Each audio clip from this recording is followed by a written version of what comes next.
ئەمە ڕێگای کەمەربەندی خەلیفانە لەگەڵ شەپۆڵی ئەم دوایەی بەفر و باران ڕێگاکە بە تەواوی بووە بە وێرانە و پڕ بووە لە چاڵی و چۆڵی وەکو لە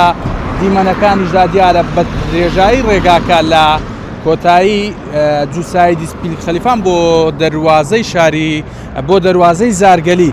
ڕێگاکە بەم شێوەیە پڕ بووە لە چاڵی و چۆڵی لەگەڵ بارانبارین هەرچەندە لە سەرەتای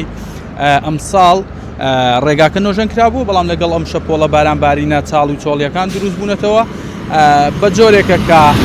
مەترسی بەردەوام مەترسی ڕووداوی هاتچۆ لەکرێتانەوە تا شۆفێر کە دێ خۆی لە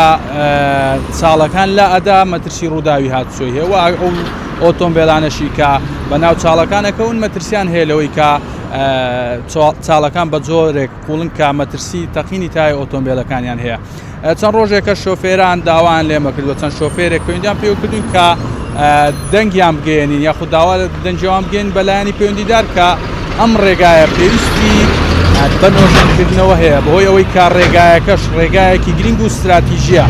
ئەم ڕێگایە تاکە ڕێگایە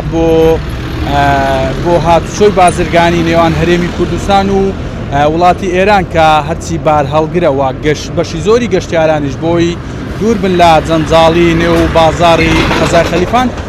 تەنها ئەم ڕێگایە هەیە بۆی بەکاری بێنەوە بۆ بار هەڵگرەکانیش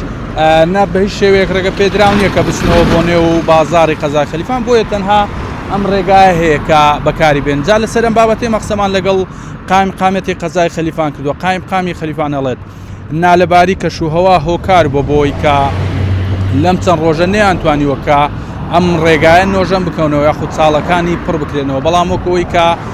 باسی دەکات ئەوان لەگەڵ ڕێگەوبانی سۆران قسەیان کردووە بۆی ئەگەر هاتوو لە چەند ڕۆژی داهاتوودا بارانبارین نەبوو یاخود کەشوهەوا لەبار بوو